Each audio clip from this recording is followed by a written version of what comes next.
యేసుక్రీస్తు నామమున ఈ వాక్యాన్ని వీక్షిస్తున్న నా ప్రియ అక్క చెల్లెళ్లకు, నా ప్రియ తమ్ముళ్లకు, దేవుని బిడ్డలైన మీ అందరికీ కూడా నా హృదయపూర్వక వందనాలు. దేవుడు మిమ్మల్ని ఆదరించుగాక. దేవుడు మిమ్మల్ని ప్రేమిస్తున్నాడు, అందుకే ఈ వాక్యం మీరు వింటున్నారు. దేవుని యొక్క ప్రేమ ఎంత గొప్పదో, దేవుని కోసం మనమేం చేస్తే దేవుడు మనల్ని గొప్ప స్థితిలో నిలబెడతాడు. వాక్యం ద్వారా నేర్చుకున్నాం. ఈరోజు ఇద్దరు భక్తుల గురించి నేర్చుకోబోతున్నాం. ఆ ఇద్దరు అపోస్తలులు పౌలు రోమా సంఘానికి రాసిన లేఖలో రాయబడి ఉంది. ఆ ఇద్దరు భక్తుల గురించి 16వ అధ్యాయం.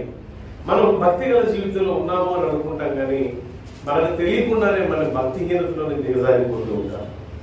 చాలా సందర్భాల్లో మన భక్తి ఎంతవరకు స్టాండర్డ్ అయి ఉన్నది అనేది మనం పరిశీలన చేసుకుంటే, నిజంగా ఒంటరిగా ఉన్నప్పుడు పురుషుడైనా స్త్రీ అయినా మీరు ఒంటరిగా ఉన్న సమయంలో మన భక్తి ఎలా ఉన్నదో పరిశీలన చేసుకోవాలి. పౌలు చెప్తాడు హెబ్రీ సంఘానికి రాసిన లేఖలో, ఎక్కడైనా సరే పేతురు కూడా అంటాడు, భక్తిహీనతను తీసుకొచ్చే క్రియలు మీలో ఏదైనా ఉన్నాయేమో, యేసేవు వంటి భ్రష్ట మనస్సు మీరు కలిగి ఉండకుండా జాగ్రత్త పడండి అంటాడు. అంటే ఒక జాగ్రత్త భక్తి గల జీవితంలో ప్రతి భక్తుడికి, స్త్రీ అయినా పురుషుడైనా ఎవరినైనా అవసరం. ఏమవసరం భక్తి గల జీవితంలో మనకి? జాగ్రత్త. మనం రోడ్డు మీద వెళ్ళేటప్పుడు అజాగ్రత్తగా వెళ్ళామనుకో, ఏం జరుగుతాయి? అజాగ్రత్తగా వెళ్తే యాక్సిడెంట్లు అయితే. నేను కార్ వేసుకుని వెళ్తున్నప్పుడు ఒకటి ఇట్టు వస్తాడు, ఒకటి ఎదురు వస్తాడు, ఒకటి స్పీడ్గా ఇటు వచ్చి తిరుగుతాడు, ఇంకోటి స్పీడ్గా వచ్చేట్టు నా కారు కొడతాడు. వామ్మో అల్లాడిపోతాం. రాకొట్టే నిన్న నాతో చాలాసేపు జర్నీ చేసాడు, కళ్ళతో చూసాడు, ఏది రాకొట్టే అంటే వీళ్ళకి ఏం చెప్పలేకపోతాం అయ్యగారు అంటే. ఏం చెబుతాం మేము దిగి అంటే, కొంతమంది ఇట్లా ఇట్లా ఇట్లా ఇట్లా అనుకుంటా ఫ్లైయింగ్ డ్రైవింగ్ చేసుకుంటూ, ఫ్లైట్ డ్రైవింగ్ ఇట్లా ఇట్లా ఇట్లా ఎగిరేసుకుంటాను, మొక్కలు తిరుగుకుంటా ఎట్టబడితే వెళ్ళిపోయి దేవుడు దానికి గుర్తిస్తాను డామని. అప్పుడు ఇంటి దగ్గర తల్లి లేదా భార్య లేకపోతే అన్నదమ్ముల్లో అక్క చెల్లెళ్ళు చాలా బాధపడతారు. వాళ్ళు ఎలా డ్రైవింగ్ చేస్తారనేది వాళ్ళకి తెలియదు ఇంటి దగ్గర వాళ్ళకి, కానీ డ్రైవింగ్ చేసి కాలు ఇరిగిందో, చెయ్యి ఇరిగిందో, తల పగిలిందని ఇంట్లో వాళ్ళు ఎంత బాధపడతారు చూసారు. కేవలం ఏంటంటే అజాగ్రత్త కలిగిన ప్రయాణం. అంటే అజాగ్రత్త కలిగిన ప్రయాణం మన జీవితాన్ని స్పాయిల్ చేస్తున్నప్పుడు మనం ఎంత జాగ్రత్తగా మన ప్రయాణం ఉండాలో జ్ఞాపకం చేసుకోండి. శరీరానుసారంగా, మరి శరీరానుసారంగా ఎంత జాగ్రత్తగా మన ప్రయాణం ఉంటే అంత జాగ్రత్తగా మనం గమ్యం చేరగలుగుతాం. జాగ్రత్త లేకుండా అజాగ్రత్తతో ప్రయాణం చేస్తే ఈ గమ్యస్థానం చేరతామో లేదో కూడా మన జీవితానికి తెలియదు. అది ఎలానో ఆత్మీయ జీవితంలో కూడా మన ప్రయాణం ఎలా ఉందంటే, యేసుక్రీస్తు బోధలు విన్న వ్యక్తులు ఇద్దరు, స్త్రీ పురుషులు, బైబిల్ చరిత్రలో చాలా తక్కువగా వాళ్ళ గురించి రాయబడింది, చాలా తక్కువ గురించి రాయబడింది. యేసుక్రీస్తు శిష్యులు అంటే ఆయన వెంబడించిన అపోస్తులు 12 మంది. ఆ అపోస్తులలో కూడా ప్రసిద్ధికెక్కిన ఒక స్త్రీ పురుషుడు ఉన్నారు. కొంతమంది చరిత్రకారులు అంటారు వారు భార్యాభర్తలు అంటారు, కొంతమంది వారు అన్నా చెల్లెలు ఉండొచ్చు అంటారు, మరికొందరు అసలు వీళ్ళిద్దరికి బంధుత్వం తప్ప ఏ బంధం లేనే లేదు అంటారు. సరే, వాళ్ళు అన్నదమ్ములా, అన్నా చెల్లెళ్ళ, లేకపోతే బంధువులా, లేకపోతే భార్య భర్తల, ఇది కాదు మనకి కావాల్సింది. వారి ఆత్మీయ జీవితంలో వాళ్ళ ప్రయాణం ఎలా ఉందో నేర్చుకోవాలి. ఏం నేర్చుకోవాలి మనం? వాళ్ళ ప్రయాణం. ఈరోజు నీ ప్రయాణం ఎలా ఉందో నువ్వు నేర్చుకోవడానికి ఇష్టపడితే వాక్యాన్ని శ్రద్ధగా ఆలోచించు. ఇక్కడ నేను ఒక 10-20 రిఫరెన్స్లు చెప్పడంలా, రోమా పత్రికలో 16వ అధ్యాయంలో 7వ వచనంలో రాయబడిన ఆ వచనం వరకే నేను చెప్తాను. అపోస్తలుడైన పౌలు రోమీయులకు రాసిన పత్రికలో 16వ అధ్యాయము 7వ వచనంలో రాయబడిన ఒక మాట మాత్రమే చెప్తా ఈరోజు మీకు. జాగ్రత్తగా ఆలోచించండి.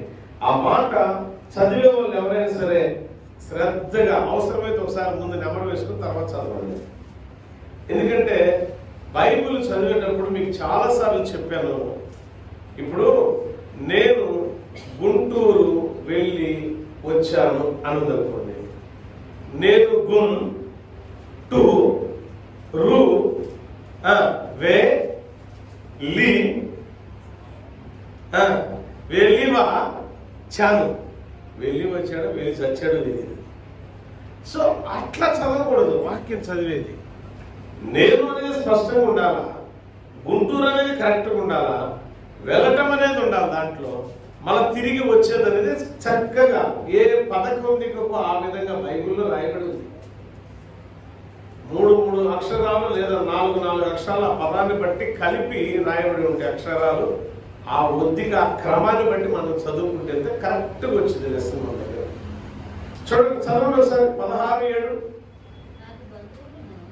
నాకు నేను చెప్పే ముందుగానే ఒక్క అక్షరం పొల్లు మిస్ అయినా కానీ బాగోదు, అర్థం మారిపోయింది. నాకు బంధువులను నా తోడి ఖైదీలునైనా ఆంద్రోనీకును యూనీయకును వందనములు. మీరు అపోస్తలులో ప్రసిద్ధికెక్కిన వారై నాకంటే ముందుగా. దేవునికి స్తోత్రం, హల్లెలూయా. ఇక్కడ ఈ పదములు ఇంకేమిలే, అందరికి రాయండి చూడండి చాలు. ఒకటి వీళ్ళెవరు అంటే అపోస్తలు పౌలు ఉన్నాడు, పౌలు యొక్క బంధువులు. వాళ్ళ పేర్లు చెప్తున్నాడు చక్కగా. అంద్రోనీకు, రెండోది యూనియా. ఆంద్రోనీకు, యూనియా. ఈ యూనియా అనే పేరు స్త్రీకి సంబంధించినది. ఆంద్రోనీకు అంటే పురుషుడు. కనుక ఈ ఆంద్రోనీకు అనే వ్యక్తి, ఈ యూనియా అనే వ్యక్తి, వీళ్ళ జీవితము ఎలా ఉందంటే పౌలు చెప్తున్నాడు వీళ్ళ గురించి. వీళ్ళు ఎవరో తెలుసా? నా బంధువులు. వీళ్ళు ఎవరో కాదు, రోమా సామ్రాజ్యంలో ఆ దినాలలో మరి పెన్నోనియా అనే ప్రాంతం. పెన్నోనియా, మరి ఇప్పుడు ఆ ప్రాంతాన్ని ఏమంటారో తెలియదు, ఒకవేళ తెలిస్తే పండుగ తెలిసింది నాకు తెలియదు. పెన్నోనియా అనే ప్రాంతంలో వారు సువార్తను ప్రకటించారు. ఆ ప్రాంతంలో సువార్త ప్రకటించడానికి అభిషేకం పొందుకొని దేవుని యొక్క ఆత్మ చేత అభిషేకించబడి ఆ ప్రాంతానికి పంపించబడ్డారు. ఆ ప్రాంతానికి పంపించబడితే దేవుడు ఏం చేశాడంటే వాళ్ళ సరిహద్దులను కాలక్రమంగా పెంచుకుంటూ వెళ్ళిపోయాడు, విశాలపరుస్తూ వెళ్ళాడు. ప్రియులారా, మనం బాప్తిసం తీసుకుంది ఎప్పుడు అని అంటే, నేను అజయ్ కంటే ముందు, నేను పాస్టర్ గారి కంటే ముందు, లేకపోతే నేను విమలం కంటే ముందు. మంచిదే. వీళ్ళ జీవితం ఎలా ఉందంటే అపోస్తలుడైన పౌలు కంటే ముందున్నారు యేసుక్రీస్తులో వీళ్ళు. దేవునికి స్తోత్రం, హల్లెలూయా. అంటే యేసుక్రీస్తులో ముందున్నారు అంటే మీకు కొన్ని విషయాలు చెప్తా. ఈ యూనియా అనే వ్యక్తి, ఈ లేడీ గురించి చెప్తున్నాను.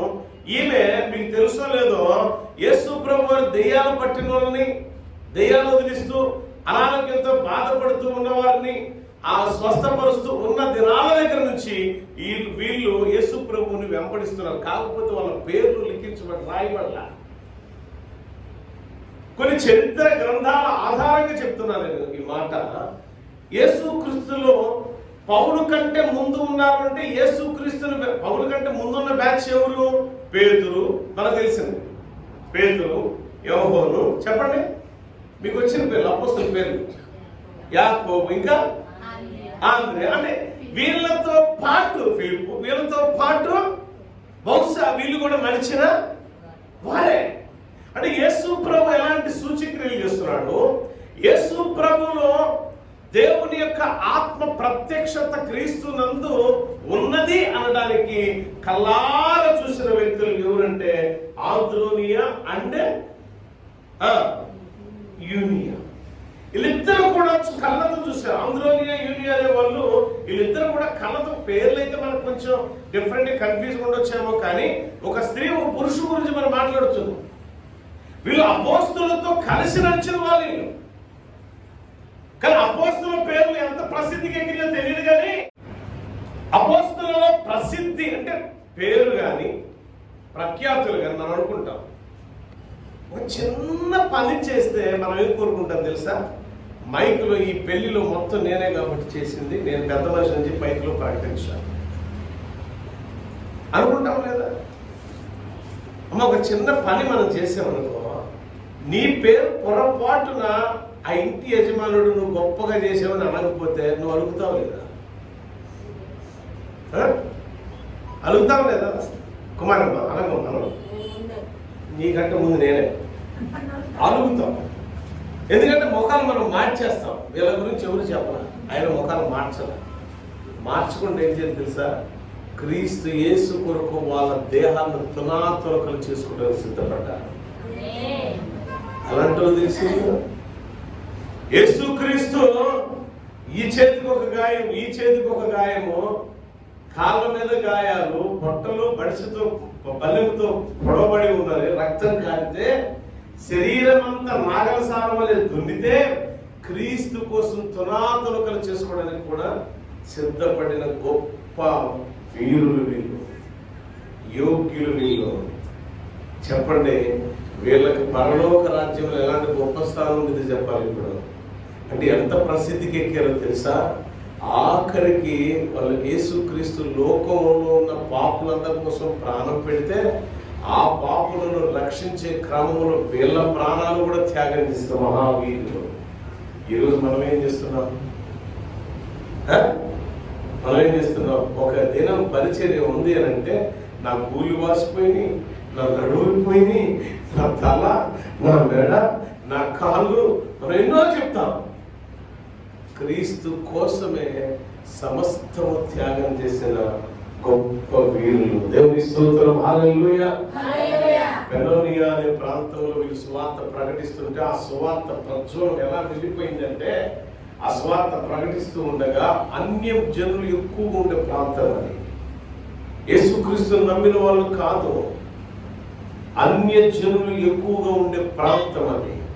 ఆ ప్రాంతంలోకి వెళ్ళి దేవుని గురించి అంటే క్రీస్తు గురించి, క్రీస్తు శిలువ యాగము గురించి, క్రీస్తు లోకానికి ఎందుకు వచ్చాడు, యేసుక్రీస్తు లోకంలో ఎవరి కోసం మరణించాడు, ఎలా పునరుద్ధానుడై లేచాడు, ఎలా మహిమ దేహాన్ని కలిగి ఉన్నాడు, ఇప్పుడు పరలోకములో నీ కొరకు నా కొరకు ఏమి సిద్ధపరుస్తున్నాడో అది బోధ చేస్తూ ఉండగా వారి యొక్క పరిచర్య విస్తారంగా వర్ధిల్లింది. విస్తరించడం ప్రారంభమయ్యే కొద్దీ అనేక మంది అన్ని జనులు ఏమైపోయారంటే, వాక్యం చెప్తుంది, వీళ్ళు చెప్పిన పరిచర్యను చేసిన పరిచర్యను బట్టి చరిత్ర గ్రంథాలు చెప్తున్నాయి. వీళ్ళు ఎంత గొప్ప పరిచయం చేశారంటే ఆఖరికి అన్యమత దేవాలయాలు సైతం మూసుకొని వచ్చి అన్యులను, అన్య దేవతలను మొక్కుకునే వాళ్ళందరూ, అన్యులందరూ కూడా క్రీస్తు పాదాల దగ్గర సాగిల పడేటట్టు చేసిన గొప్ప వీరులు వీళ్ళు. దేవుని స్తోత్రం, హల్లెలూయా. మన జీవితంలో మనం అంట బాప్తిసం తీసుకుని 30 సంవత్సరాలు, బాప్తిసం తీసుకుని 40 సంవత్సరాలు, బాప్తిసం తీసుకుని ఆ పాస్టర్ కంటే ముందు నేను తీసుకున్నా, ఆ పాస్టర్ కంటే ముందు నేను బాప్తిసం తీసుకున్నా. ఎందుకు తెలుసా?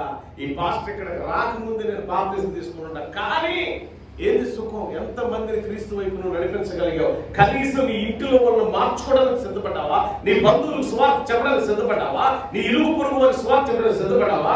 ఎంత మందికి నువ్వు సువార్తను ప్రకటించి దేవుళ్ళని నడిపించగలిగావు? కానీ వీళ్ళైతే అలా చేయలే, ఇద్దరు భక్తులు ఇలా చేయలే. ఆంధ్రని కానీ యూరియా కానీ ఏం చేశారు అంటే, ఈయనేమో యూరియన్ ఏమో స్త్రీల వైపు, ఈయనేమో ఆంధ్రని ఏమో పురుషుల వైపు వెళ్తూ అందరికి భార్య భర్తలు ఉన్నారా, ఇద్దరు వెళ్ళి కూర్చొని వాక్యం ప్రకటించేవాళ్ళు. ఇద్దరు వెళ్ళి క్రీస్తు యొక్క మరణ పునరుద్ధానాల గురించి బోధ చేసేవాళ్ళు. ఎలాగైనా సరే వారు బోధ చేస్తూ ఉండగా వాళ్ళ హృదయాలు కదిలించబడాయి. ఎవరైనా సరే వచ్చి యేసుక్రీస్తు నమ్మదగిన వాడని అన్నిటి దగ్గరికి వెళ్తే వెంటనే వాడు నమ్మడం. వాడు నమ్మాలంటే ఏం జరగాల? ఒక అద్భుతం జరగాల. ఏ ఇంటిలో అనారోగ్యంతో బాధపడుతున్నారో, ఎవరైతే తీరని దీర్ఘకాలమైన రోగాలతో ఉన్నారో, అట్టి వంటి రోగాలతో ఉన్న వ్యక్తులు కూడా ఈ యొక్క ఆంధ్రేయ దగ్గర కానీ లేకపోతే యూరియా దగ్గర కానీ వచ్చి ప్రార్థన చేయించుకుని వాళ్ళు ప్రార్థన చేస్తూ ఉండగానే వాళ్ళ శరీర అవయవాల్లో తెలియని మార్పులు కనబడేవి. అందుకే వీళ్ళు ప్రసిద్ధికి ఎక్కారు. వీళ్ళు ఇంత ప్రసిద్ధికి వెళ్ళాలంటే వారి భక్తి గల జీవితం ఎంత గొప్పగా ఉందో ఆలోచన చేయండి. ఏదో విశ్రమించిన జీవితాలు వాళ్ళు ఏంటంటే విశ్రమించిన జీవితాలే కాదు, వాళ్ళకి క్రీస్తు కొరకు వాళ్ళ మోకాళ్ళు కరిగిపోయే రీతిలో ఉండేట. యేసు క్రీస్తు కోసం పోరాడుతూ ఉండగా అనేక మార్లు చెరసాల పాలయ్యారట వాళ్ళు. నువ్వు ఏ బాధ కలిగి ఉన్నావు, నువ్వు ఎలా ప్రసిద్ధికి ఎక్కుతావు, ఎలా వర్ధిల్లుతావు, ఎలా దీవించబడతావు అంటే ఎక్కడ వేసిన గోంగర అక్కడే మన జీవితంలో కదా. సువార్త ప్రకటించాలని ఈ మధ్య మేము మా ప్రేయర్ టీం వాళ్ళందరూ మేము అనుకున్నాం, ఖచ్చితంగా సాధారణ మీరే మొట్టమొదట స్టార్ట్ చేయండి అని అన్నారు. ఏంటి తెలుసా, ఒకప్పుడు నేను వీధి సువార్తను ప్రకటించేవాడిని, అది మళ్ళా లెసన్ అది స్టార్ట్ చేయాలి ఇప్పుడు అనుకున్నాను. అలాగే వాళ్ళు అన్నారు, మొదటిది మీరే స్టార్ట్ చేయండి, ఫిబ్రవరిలోనే స్టార్ట్ చేస్తాను. అయితే 2 దినాలు నిన్న మొన్న 4 గంటలతో ఒక బ్రదర్తో మాట్లాడితే, అన్న మీరు వస్తే హ్యాపీ అన్న, 2 రోజులు సువార్త చెప్పండి మా ఊళ్ళో అని. ఎక్కడో కాదు, మన దగ్గరలోని కాజులో రోజు కళ పొద్దున్న తెల్లగట్ట చెప్పినట్టున్నాను. చెప్పానా పొద్దున్నే ఏదో బాబు జగజ్జీవనరావు బొమ్మ దగ్గర సువార్త ఎవరితో షేర్ చేసుకుంటాను తెలియదు, కానీ కాజా అంటే వెంటనే నాకు చాలా సంతోషం వేసింది. లేదా నా మిత్రులతో నా ప్రేమ టీంతో షేర్ చేసుకుని వచ్చాను, బహుశా నాకు ఇట్లా జరుగుతుంది, ఇలా వెళ్దామని ఉంది బ్రదర్. ఒకవైపు చూస్తే అన్నిలు ఉన్నారు, ఒకవైపు చూస్తే నామకాన్ని క్రైస్తవులు ఉన్నారు, వాళ్ళు ఇరువురు మధ్యకి వెళ్ళి మన స్వార్థ ఒక్క ఆత్మ రక్షించబడితే చాలు. ఒక ఆత్మ ఈ ప్రయాసలో మేమెవరు కూడా మా ప్రేమ టీం 8 మంది ఉంటాం. మా 8 మందిలో ఎవరు కూడా రూపాయలు ఆశించే సేవకులు కాదు. ఎంత దూరమైన సొంత ఖర్చులతో వెళ్ళి స్వార్థ ప్రకటించే టీం దేవుడు మాకు ఇచ్చేది. నేనైనంతే, వాళ్ళైనంతే. ఇక్కడ రేపు వస్తారు, వాళ్ళు ఇక్కడికి వచ్చినా అంతే, నేను అక్కడికి వెళ్ళినా ఎంత దూరమైనా సరే నా సొంత డబ్బులతో వెళ్ళి చేసేదా. ఇలాంటి తీర్మానం కలిగిన సేవకులు టీం నాకు. పొద్దున్న నిలుస్తాం, ఒక ఆదివారం రెస్ట్ మనం, ఎందుకంటే సంఘాల్లో ప్రేయర్ ఉంటుంది కాబట్టి పొద్దున్నే ప్రేయర్ దాదాపు ఒక్కోసారి 8 కూడా అవుతుంది. కనుక ప్రియులారా, మేము అనుకున్నాం సువార్త ప్రకటించాలి. ఇక్కడ మనం 2 భక్తుల గురించి చెప్తున్నాం, ఆంధ్రోనీకు, ఇంకొక ఆమె యూనియన్. ఆంధ్రోనీక్ అనే వ్యక్తి కూడా సువార్త ప్రకటించకపోతే ఆయనకి తృప్తి ఉండలేదు. అంటే భక్తి జల జీవితంలో ఉన్న మనకి ఏం కావాలా, ఉదయం లేచిన గురించి మనం ఏం చేయాలంటే కనీసం ఒక్కలకన్నా సువార్తను మనం చెప్పాలి. యేసుక్రీస్తు లోకానికి ఎందుకు వచ్చారో చెప్పాలి. నువ్వు చెప్తున్నావా? సీనియర్ భక్తులు అమ్మ వాళ్ళు ఈరోజు చెప్తున్నారంటే, యేసుక్రీస్తు అమ్మ సజీవుడైన దేవుడు. ఈ రోజు కూడా ఆయన బ్లడ్ నమూనా తీస్తే మనం బతికున్న మన బ్లడ్ ఎలా ఉందో అలానే ఉందట.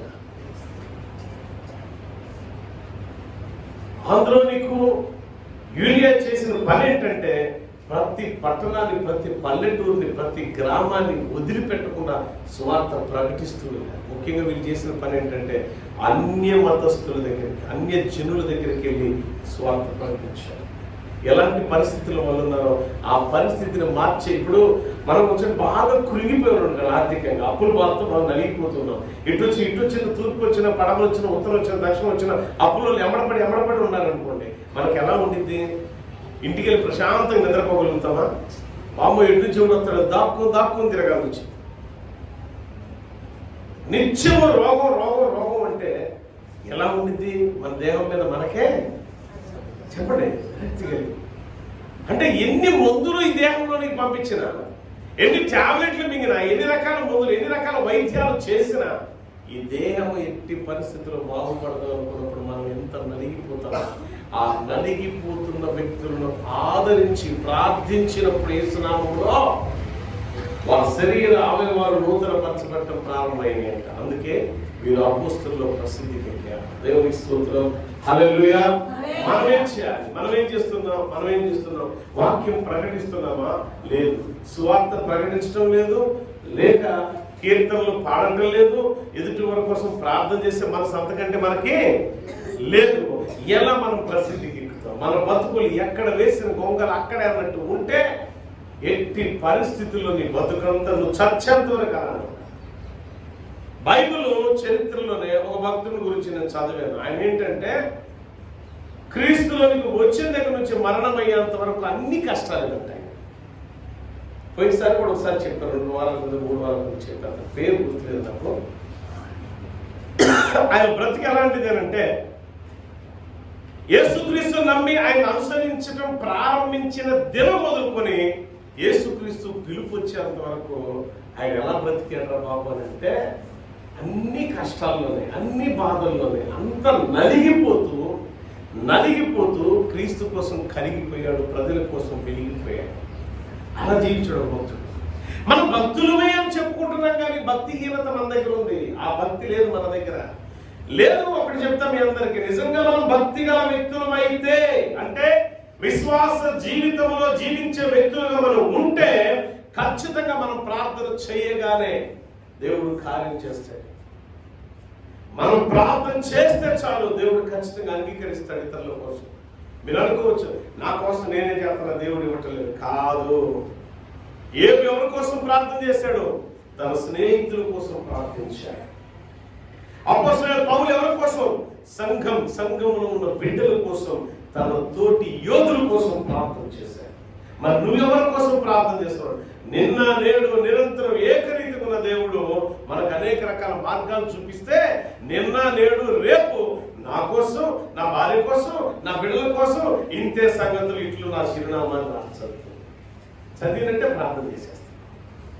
ఈ ప్రార్థన ఎలా ప్రసిద్ధికి ఎక్కేటట్టు దేవుడు మనం చేస్తాడు. ప్రసిద్ధి అని అంటే డెవలప్మెంట్, స్పిరిచువల్ లైఫ్ లో అభివృద్ధి ఎలా కనపడింది మన జీవితంలో అని అంటే ఎందుకు కనపడతలేదు అంటే ఈ ఆంద్రోనీకు చేసిన పని మనం చేయటల్లా, ఈ యూనియా చేసిన పని మనం చేయటల్లా. వాళ్ళు ఏం చేశారంటే నిరంతర శ్రామికుల వలె ప్రార్థించారు, స్తుతించారు, ఆరాధించారు, ప్రకటించారు దేవుణ్ణి. దేవుడు ఎవరిని ఇష్టపడతాడు అని అంటే ప్రార్థించే వారిని ఇష్టపడతాడు, స్తుతించే వారిని ఇష్టపడతారు, ప్రకటించే వారిని దేవుడు ఇష్టపడతారు. ఇట్లా ఏది లేదు. నన్ను దేవుడా ఇష్టపడి ఇష్టమైన బిడ్డగా మార్చండి. ఎలా ఇష్టమైన బిడ్డగా దేవుడిని మార్చేస్తాడు? అసలు వాక్యం వినడమే నీకు ఇష్టం లేదు, వాక్యాలు ప్రకటించడం ఇష్టం లేదు, ప్రార్థన చేయడం ఇష్టం లేదు, పరిచయం చేయడం ఇష్టం లేదు, స్తుతించడం ఇష్టం లేదు, ఆరాధించడం ఇష్టం లేదు, ఆయన ఘనమైన నామానికి ఇష్టం లేదు. ఎలా దేవుడికి నువ్వు ఇష్టంగా మారిపోతావు? ఎలా నువ్వు దేవునికి ఇష్టంగా మారిపోతావు? ఇష్టంగా మారిపోవాలంటే కష్టాలైనా ఇష్టంగా భరించాలి. యేసుక్రీస్తు నీ కోసం కష్టాన్ని అనుభవించలేదా? శ్రమించలేదా? సిలువలో నువ్వు ఆయన వలే ఉండాలి అంటే ఆయన మార్గంలో నడిచేటప్పుడు ఆయన ఏ మార్గం, ఏ దారి చూపించాడు, ఎలా అనుభవించాడో సిలువలో చూడండి. ఆ మేకులు కొట్టబడేటప్పుడు నీకు ఒక్క చిన్న గుండు పిన్ను ముచ్చుకుంటే తట్టుకోలేము. నువ్వు పొరపాటున ఏ అక్కడ చీర పిండి తీసి మనకి పెట్టేటప్పుడు పొడుచుకుంటారు, మనకి చచ్చేవి. ఇంకా మన నోటి బాగోనంతా బయటకు వచ్చేసి ఎందుకు చిన్న పిన్నిస్ ఒకటి గుచ్చుకున్నది లైట్ గా, బాగా దిగబడాల, ఇంకా దిగబడింది పిన్నిస్ అంత దిగబడదుగా. మరి యేసయ్య సుమారు ఎంతది? అంగుళం బాగుంది కోసం ఉండింది మేకు. మన ఫింగర్ అనుకోండి, లేదా గట్టిగా ఉన్నది ఇలాంటి ఇంత ఫింగర్ అనుకోండి, బొట్టిన వెళ్ళంత అనుకున్నాం సుమారు. ఇక్కడ మధ్యలో వేసి ఇక్కడ ఆ మేకు పెట్టి కొడతని ఎలా ఉంది చెప్పండి. అది కొట్టడమే కాదు, భారమైన సిలువను మోసుకుంటూ వచ్చాడు. మోసుకుంటూ వచ్చేటప్పుడు ఒక మోతే కాదు, ఉమ్మి వేయబడ్డాడు, అవమానించబడ్డాడు, దూషించబడ్డాడు, ఏమన చేయబడ్డాడు. కొరడాతో ముళ్ళ వలె, గాలాల వలె ఉండే కొరడ, అంటే ఇట్లా యూ షేప్ వలె ఉండే కొరడాకి గాలాలు యూ షేప్ ఇలా ఉండేవి, కుక్కేలాగా.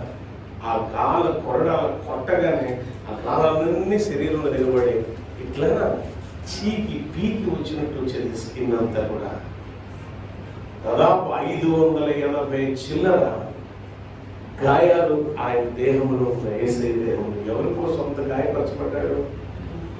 సర్వ మానవ జాతి కోసం. అది ఇంత నొప్పిని భరించలేకపోతున్నావు. నీ జీవితం ఎలా అభివృద్ధి ఉంది ఒక్కసారి చెప్పండి. నీ బ్రతుకులో అభివృద్ధి ఎందుకు లేదో తెలుసు? అసలు నువ్వెందుకు నీ కుటుంబంలో, ఎక్కడో కాదు నీ కుటుంబంలోనే నువ్వెందుకు అభివృద్ధికరమైన స్టేజ్కి నువ్వు వెళ్ళలేకపోతున్నావు అంటే చిన్న బాధను కూడా నువ్వు భరించే మనసు నీకు లేదు. ఎన్ని రకాలుగా మాట్లాడుంటారు. అందులో నీకు ఇంకొక గొప్ప విషయం చెప్తా మీకు. చాలా మంది అపోస్తలులుగా నామకరణ అంటే అపోస్తలుగా ఆర్డినేషన్ అభిషేకం ఇవ్వాలి అంటే ముందు వెనక ఆలోచించి ఇచ్చేవాళ్ళు ఆ రోజుల్లో.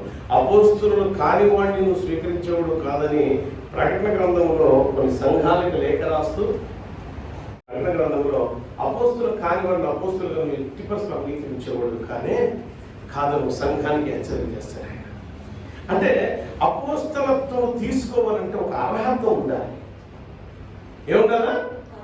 అర్హత ఉండాలి. ఇప్పుడు మిమ్మల్ని పాస్టర్ గారు అని ఎవరినైనా వాళ్ళని తీసుకెళ్ళి అమ్మ నువ్వు పాస్టర్ రేపు నుంచి అని కుదిరిద్దా? ఎంత సరే పాస్టర్మే అనుకుందాం. నువ్వేం చేయాలా? పాస్టర్కు తగినట్టు, మాస్టర్కి తగినట్టు నువ్వు నడుచుకోవాలా. అసలు నీ దగ్గర ఆ బుద్ధే లేదనుకో, నువ్వు ప్రజలు ఎలా నడిపించగలుగుతావు?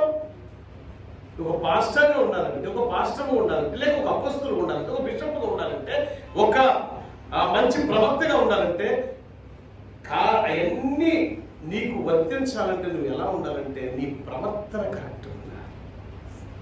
యేసుక్రీస్తులో నీ ప్రవర్తన ఎలా ఉంది ఒకసారి ఇప్పుడన్నా ఎవరిని విమర్శించుకోవద్దు. కుర్చీ వేసుకోనో, లేదా ఇంట్లో ఇట్లా పడుకోనో, లేదా ఏదో బొమ్మని కానుకోనో కూర్చోనో, ఏదో ఒక సందర్భంలో నిన్ను నువ్వు ఏం చేయాలా? స్కానింగ్ చేసుకో. నీ మాటలు ఎలా ఉన్నాయి, నీ బిహేవియర్, నీ ప్రవర్తన ఎలా ఉంది, సేవకు తగిన రీతిలో నువ్వు ఉన్నావా లేవా? విశ్వాస జీవితంలో ఉన్న విశ్వాస అయితే విశ్వాసకి తగిన రీతిలో భక్తి గల జీవితంలో ఉన్నావా లేనా? నేను ఎలా ఉన్నా? నా నోటి ద్వారా పాపం చేస్తున్నానా? నా కంటి చూపు ద్వారా పాపం చేస్తున్నానా? నా హృదయ ఆలోచనతో పాపం చేస్తున్నానా?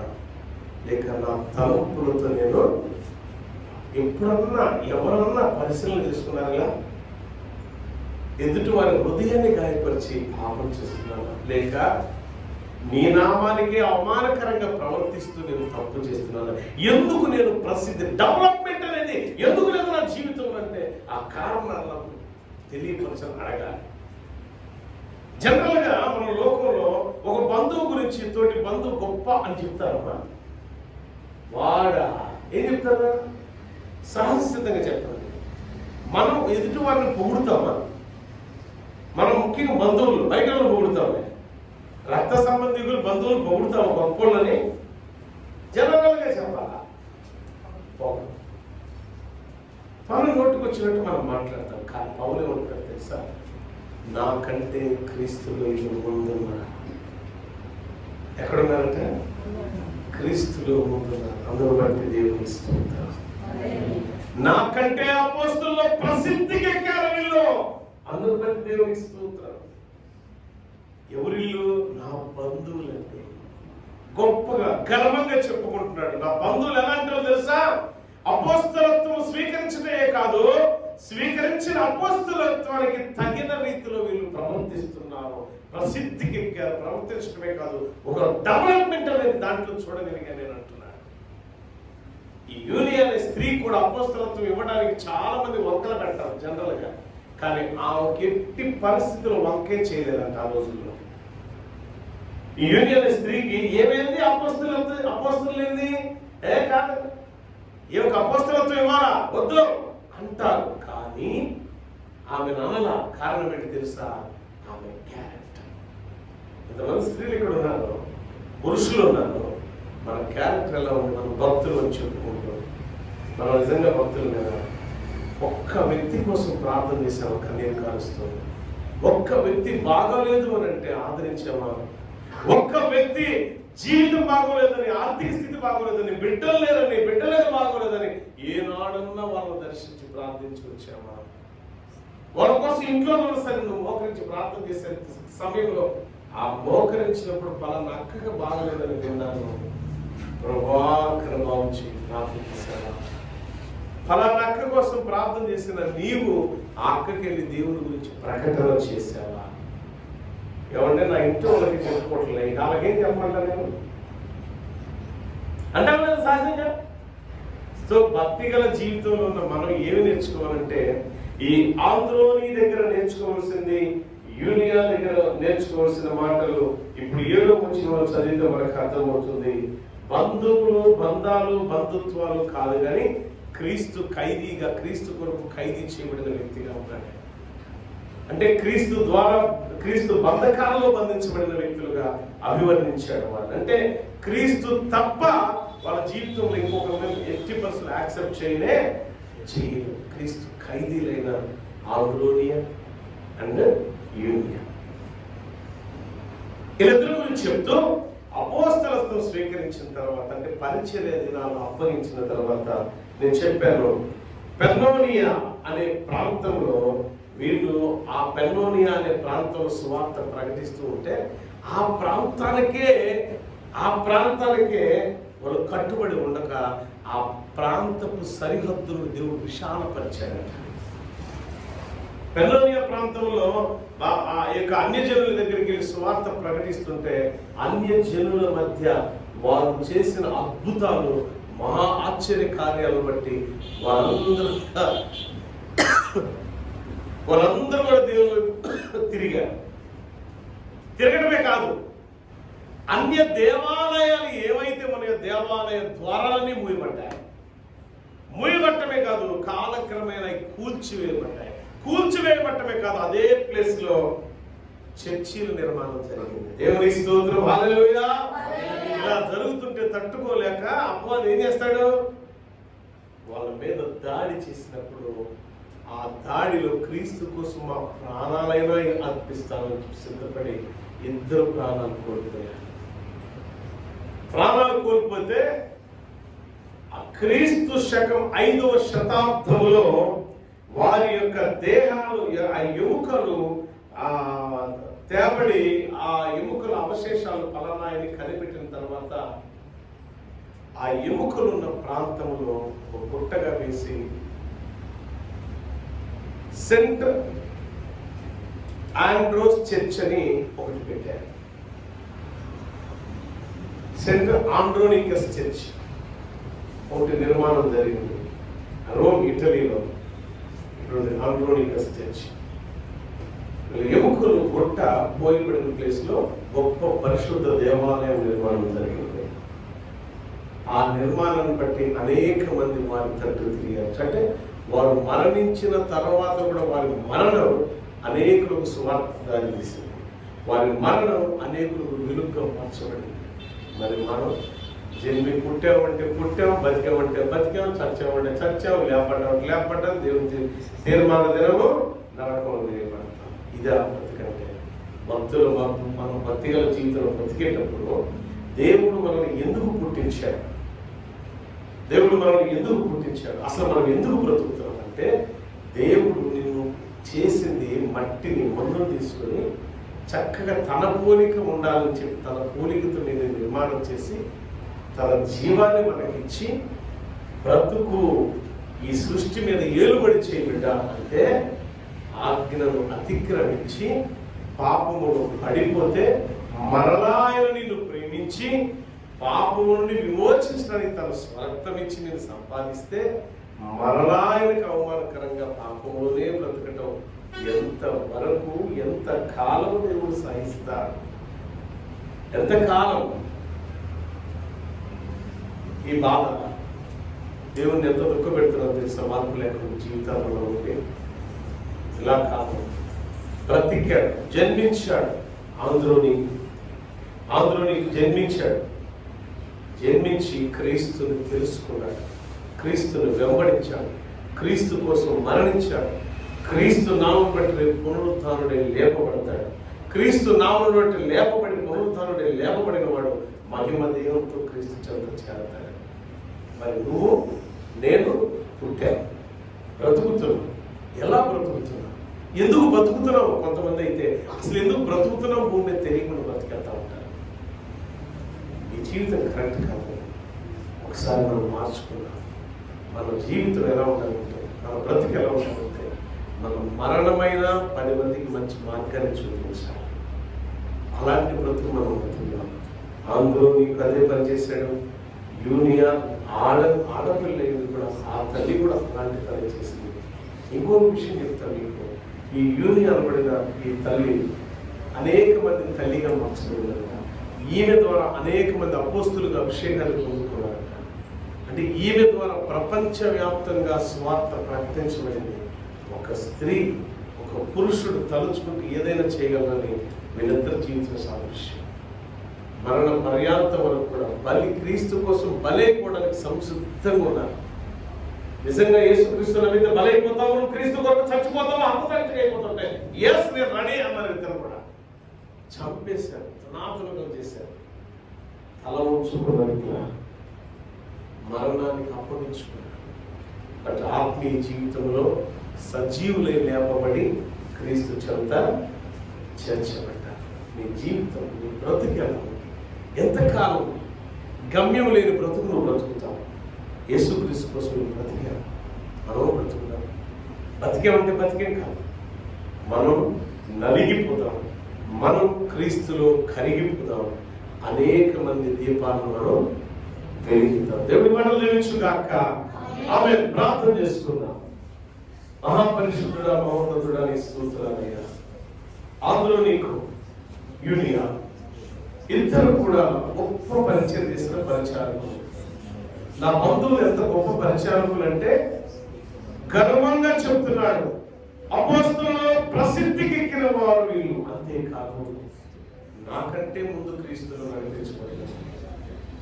మేము అనేక మంది అనుకుంటాం, నువ్వు బాప్తిసం తీసుకుంది ఎంతకాలం అవుతుంది అని ఒక అక్క ఒక చెల్లిని అడిగితే అది ఉంటుంది, అమ్మ 5 సంవత్సరాలు, 10 సంవత్సరాలు.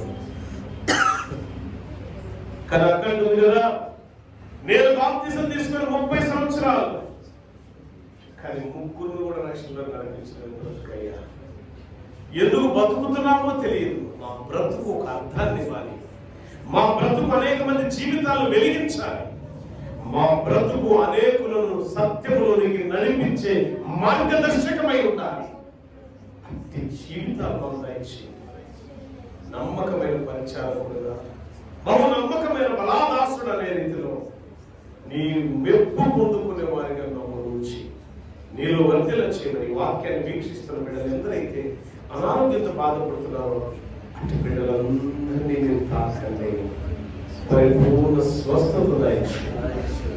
ప్రతి బంధకాల నుంచి యేసు శక్తి గల నామమున విడుదల దయచేయండి. నూతన ఆస్తి వివాదాలు ప్రభుత్వం తొలగింపచేయండి. ఉద్యోగానికి అడ్డుగా ఉన్న సమస్యలను తొలగింపచేయండి. వివాహానికి అడ్డుగా ఉన్న గోడలను కూర్చివేయండి. అభివృద్ధికి ఆటంకంగా ఉన్న ప్రతి అపవాది క్రియలను కూల్చి నూతనముగా నీలో నిర్మాణం చేయడం సహాయం తెచ్చింది. యేసయ్య శ్రేష్ఠ నామమున అడుగుచున్నాను తండ్రి, amen. God bless you all. దేవుడు మిమ్మల్ని మీ కుటుంబాలు దీవించును గాక. ప్రతి నెల 1వ తారీఖు ఆన్లైన్ ప్రేయర్ ఉంటుంది. కింద స్క్రీన్ మీద అడ్రస్ వస్తుంది. అడ్రస్ ప్రకారం రండి, మాతో కలిసి దేవుని ఆరాధించండి. దేవుడు మిమ్మల్ని మీ కుటుంబాలు దీవించి వర్తించును గాక. ఆమేన్.